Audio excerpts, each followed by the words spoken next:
Сәлем баршаңызға, менің каналыма қош келдіңіздер.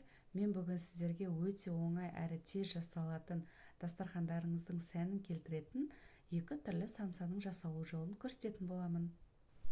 Ол үшін бізге осылай дайын қамыр, слоеное тесто керек болады, және творог, ірімшік, және де сахарная пудра керек болады. Міндетті түрде сахарная пудра қолданыңыздар. Творогқа араластыруға өткені жай қант салатын болсаңыздар, массамыз өте сұйық болып кетеді. Енді қамырымызды алып, бөліктерге бөліп, жайып, дайындап аламыз.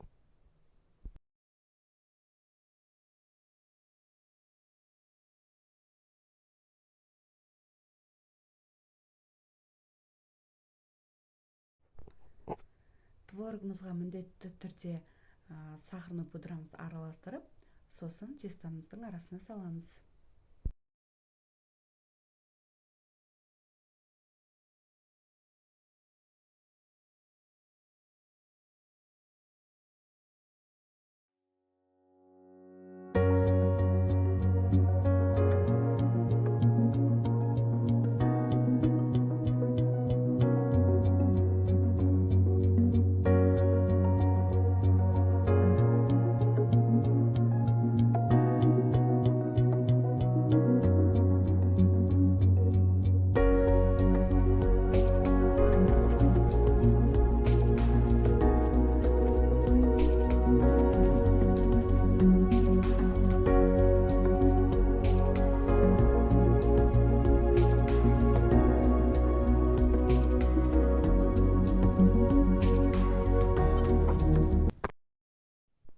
Біздің екінші түр самсамыз күнделікті жасайтын фарштан жасалатын самса.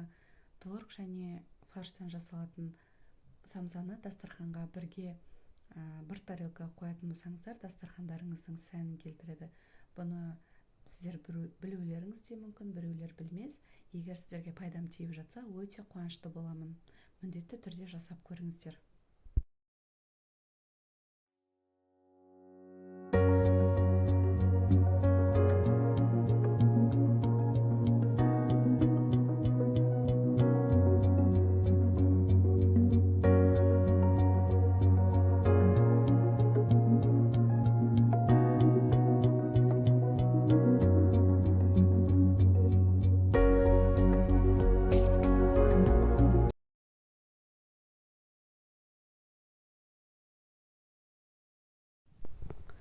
Фарштан жасалатын самсамыздың бетіне міндетті түрде күнжіт сеуіп қоямыз, өйткені бізде фарштан екені ажыралып тұру үшін.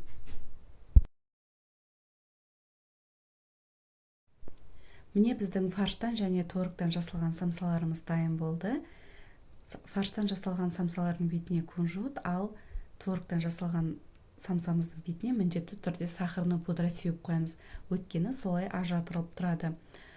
Егер менің видеом сіздерге пайдалы болса, ұнаған болса, менің каналыма тіркеліп, маған лайк басып, пікірлеріңізді қалдырып кетіңіздер. Келесі кездескенше сау саламатта болыңыздар.